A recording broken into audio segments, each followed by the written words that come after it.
ये है कहानी एयर ब्लू फ़्लाइट 202 की।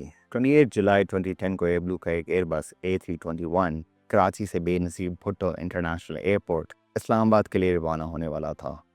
सुबह 21 AM UTC पर प्लेन को डिपार्चर के लिए तैयार किया जा रहा था। कुछ ही देर में 146 पैसेंजर्स अपनी सीट पर बैठ चुके थे और 2:52 AM UTC यानी कि 8 AM लोकल टाइम पर फ़्लाइट ने कराची से टेक ऑफ कर लिया। प्लेन जैसे ही पाकिस्तान के बादलों भरे आसमान में आया, पैसेंजर्स को गर्म चाय और croissant सर्व किए गए। कॉकपिट में कैप्टन ने फर्स्ट ऑफिसर से फ्लाइंग नॉलेज पर सवाल जवाब शुरू कर दिए, लेकिन ये नॉर्मल ब्रीफिंग नहीं थी। कैप्टन का रवैया सख्त, ताने भरा और नीचे दिखाने वाला था। रिपोर्ट के मुताबिक इसे ह्यूमिलिएशन सेशन कहा गया। ये सिलसिला 1 घंटा चलता रहा। इसके बाद फर्स्ट ऑफिसर बिल्कुल खामोश और सबमिसिव हो चुका था।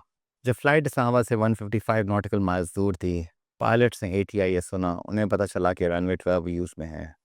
कैप्टन को बताया गया कि उन्हें सर्कलिंग अप्रोच करनी होगी। प्लान ये था कि पहले रनवे 30 पर ILS अप्रोच होगी।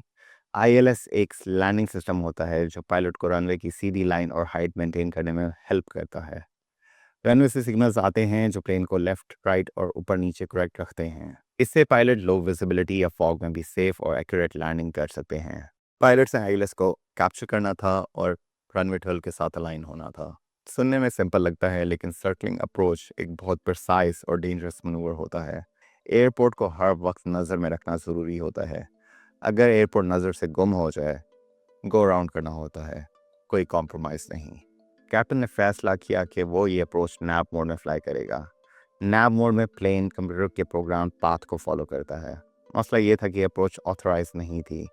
कैप्टन ने फर्स्ट ऑफिसर को कहा, unauthorized waypoint flight computer में डाल दो। फर्स्ट ऑफिसर ने कोई प्रोटेस्ट नहीं किया और उसने वे पॉइंट्स ऐड कर दिए। 3:57 AM UTC पर लैंडिंग ब्रीफिंग हुई। कैप्टन राइट हैंड डाउनविंड चाहता था, लेकिन ATC ने मना कर दिया।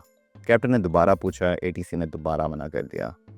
मजबूरन कैप्टन ने लेफ्ट हैंड प्रोसीजर मान ली।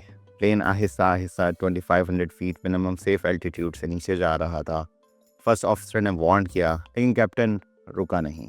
4:37 AM UTC कैप्टन ने रनवे 30 से राइट टर्न कमांड की। सर्कलिंग अप्रोच शुरू हो चुकी थी।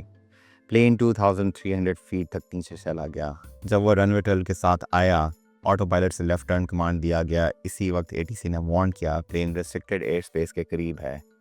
अब फ्लाइट एयरपोर्ट से दूर और पहाड़ों की तरफ जा रही थी। कॉकपिट में वार्निंग आई, ट्रेन अहेड। फर्स्ट ऑफिसर घबरा गया, सर ट्रेन आ रहा है, सर लेफ्ट टर्न ले लो, सर ज़मीन आ रही है। कैप्टन ने कहा कि टर्न हो रहा है, लेकिन असल में प्लेन लेफ्ट नहीं मुड़ रहा था। कैप्टन ने हेडिंग नॉब घुमाया, मगर उसे पुल नहीं किया। नैब मोड में जब तक नॉब को पुल ना किया जाए, प्लेन सेलेक्टेड हेडिंग पर नहीं जाता। कैप्टन घबरा गया, ये प्लेन लेफ्ट क्यों नहीं मुड़ रहा। अब जब उससे आखिर नॉब पुल किया, सिलेक्टेड हेडिंग 086 डिग्रीज हो चुकी थी, ईस्ट। इसका मतलब था राइट टर्न। प्लेन ने राइट टर्न लिया, सीधा मागला हिल्स की तरफ। फर्स्ट ऑफिसर की आखिरी आवाज़ आई, सर हम नीचे जा रहे हैं। और फिर एयर ब्लू फ्लाइट 202 मागला हिल्स से टकरा गई।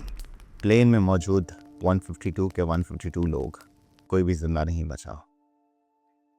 इन्वेस्टिगेशन का नतीजा, ये क्रैश सिर्फ एक गलती का नतीजा नहीं था। कैप्टन का रवैया, फर्स्ट ऑफिसर की दबी हुई आवाज़, प्रोसीजर्स की खिलाफ वर्जी और ATC की एडवाइस को इग्नोर करना, सब मिलकर इस ट्रेजेडी का सबब बने। ATC ने बैड वेदर सर्किट सजेस्ट किया था जो प्लेन को बचा सकता था। कैप्टन ने कहा, let him say whatever he wants to say. ये जुमला इस पूरी कहानी को बता रहा है कि पायलट के माइंड में क्या था। 152 लोग इस रवैये की कीमत बन गए। आप क्या सोचते हैं? अपनी राय कमेंट्स में ज़रूर बताएं। और अगर आप ऐसी और वीडियोस देखना चाहते हैं तो लाइक और सब्सक्राइब करना ना भूलिएगा। मिलते हैं अगली वीडियो में।